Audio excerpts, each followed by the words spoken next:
I come from a middle-class Turkish family. At the age I'm 17, I went to the US to learn English, and I lived there for about 12 years.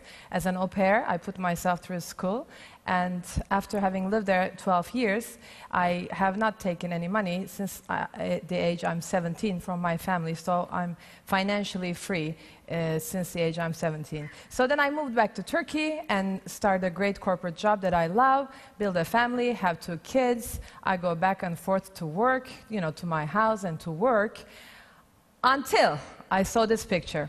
I was in an airplane in a business trip and took out my economist and saw this picture. What do you see in this picture? I see a 40-year-old man marrying a 10-year-old girl. That's called child marriage. Child marriage happens 39,000 childs a day. So I was astounded. I said, I cannot just keep going back and forth to work. I want to do something. And boom, I decided to become a social entrepreneur and do something for society. But what was I going to do, And this actually opened up my eyes to some of the things that women do face around the world. And what are they? It's not just child marriage. There are actually so many things that happen, regarding to women. As Sherry Wu, the leader of the Half the Sky movement, put in her TED Talks, that gender gap is 21st century's biggest problem. So what was I going to do? Just, I picked money because I couldn't go to Afghanistan and save the girl, and money is something that I know in my corporate job for 20 years. That's sort of what I'm doing, budgeting strategy. And also looking 2008 crisis, we saw that individuals have to understand from money much more and actually do their financing first. And also, maybe the most important is that I believe the economic freedom, the financial freedom, is the root cause of a lot of the problems or a lot of the issues that are being faced. So I picked money. And gentlemen, I'm not just talking for women. I'm actually talking about you because, men live less than women. We all know that, right? Because men have a lot of stress on their shoulders, and that mostly comes from economic stress. So here what I'm saying is that, let's all earn it and manage it together and live happily ever after. Actually, men are extremely important. I mean, look at my life. There is my father who sent me to the US to learn English, and then there is my American father who taught me, all about finances, introduced me to the financial world, and there is my boss, boss of the big conglomerate, Shaheng. He actually encouraged me when I went up to him with this initiative. He took me to Davos, and and so many things opened that vision. And last but not least, there's my husband, who's home with our kids now, and who's a big support to me when I give you this talk. So men are extremely important in this equation. So this is Demet. Demet's a photographer. She's 38 years old. She's one of the women that we do reach out.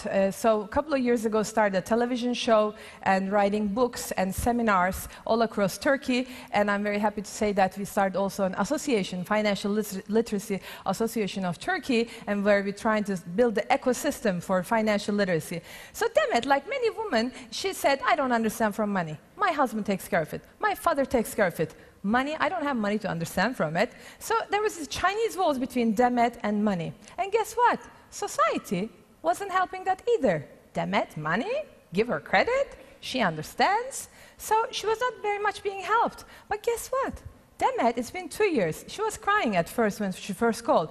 Now she manages her credit cards, she does budget, she's saving for retirement, and she's saving on a down payment, and most important, she's having her kid start saving. So, actually, maybe we should not be so bad on society either. I heard a Greek joke last night I want to share. There's this little Greek coffee shop. It's all men, so that guy enters and says, I'm going to ask a question.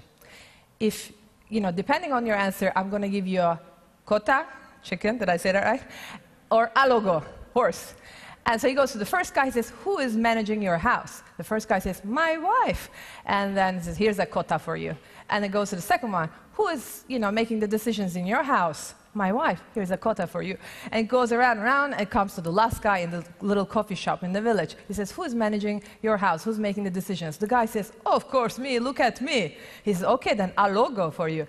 And then he says, which color you want? I have white or black? He says, I gotta call my wife. So, we are not so bad. So this is Demet's story. So how is it going to happen? First of all, girlfriends, stop looking out for somebody else. You could be an entrepreneur, you look for your accountant, or you look for your father, or you look for your husband, or your friend to do your finances. No, it first has to start for you, and not just because of you, for your family, and for the society. And how is that going to start, really? We can just all start it here in Athens with a conversation.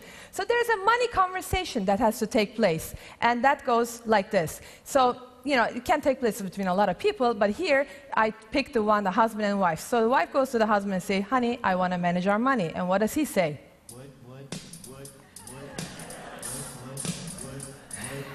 Yes, he's a bit confused, And then Demet, or any woman, just keeps on saying, okay, you see this picture? This is Fortune 500 woman. Fortune 500 CFOs are more than Fortune 500 CEOs. And these 9 women in total are managing $681 billion. And that is 3 times the size of Greek economy. And there's Lagarde, there's Yellen, who's a candidate. And actually, in S&P 500, last year there were 40 CFOs and women that are, this year it's 54 CFO women. So let's give women credit. There are some out there who are actually managing money. And the conversation goes on. And the next thing is that, honey, I want to invest our money. And he's confused again. What? So here, who is this man? Do you know? Warren Buffett. He's known to be, all times one of the biggest investors.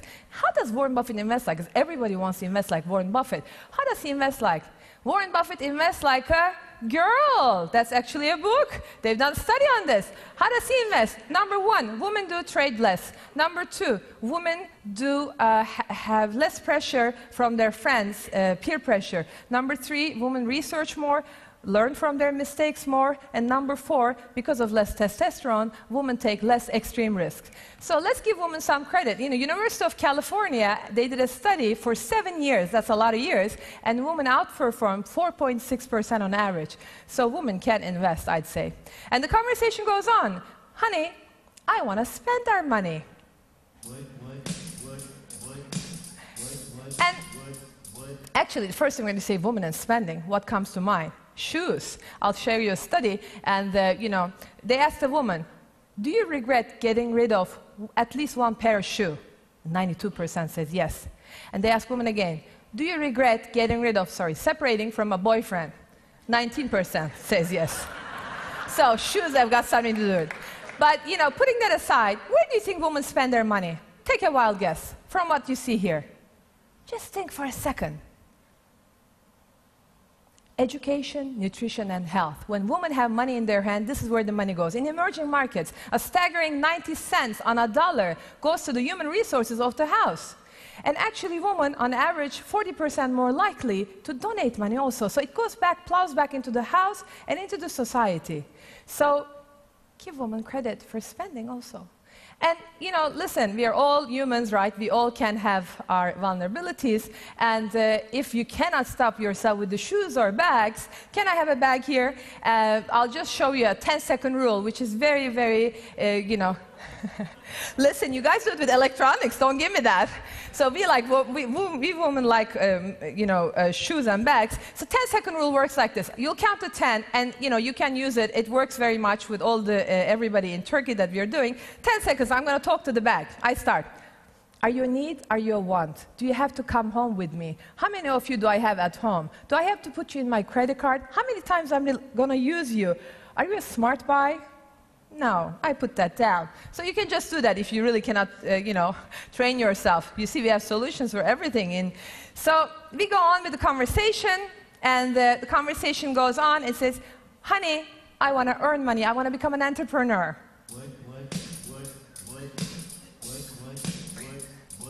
This is a picture of Aysun. And Aysun has a husband who's a construction worker, and that's her company that you see. I met her in the Aegean Sea, the one we share with Greece and not fight. So she's in her company, actually, and we've spoken with her to go into microfinance, microcredit, and the one Mohammed Yunus started. And guess what? All the women that take credit from microfinance, the payback ratio is 97% all around the world. And Aysun is growing her business now with microcredit in Turkey, and also like that, she can also work in the winter. So let's give Aysun credit. And this is Bedriye.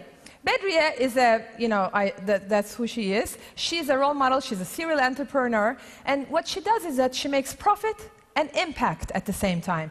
So this is the 250 franchisee woman that she started in Turkey. She has this little gym, everybody starts in a 30 square meter, and this is great really because these women make money and also give the other women health and self-confidence, and this is really growing. And let's give Bedriye credit for that because, she's been doing it. If you look at the world, 50% of the population is women.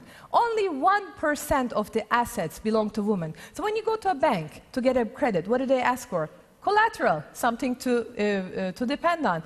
Also, according to Harvard Business Review, when women start their business, they can do it with 50% less capital and 20% more returns. I don't say that, Harvard Business Review says it. And I would like to very much end my talk today with Jalaluddin Rumi. Jalaluddin Rumi is a philosopher, poet from Anatolia, from 13th century. And actually in 2007 in the United States, there was the Rumi year, and he sold, his books, poets were sold most. And he has a saying, he says that a candle doesn't lose anything from its light by lighting other candles. So ladies and gentlemen, banks, investors, fathers, and ladies first, let's give women credit. Let's go and light up like candles, and because women can manage money, and we need that in our world today, and let's give women credit. And let's start it today in Athens, where it's being managed by a woman, by Athena. Thank you very much.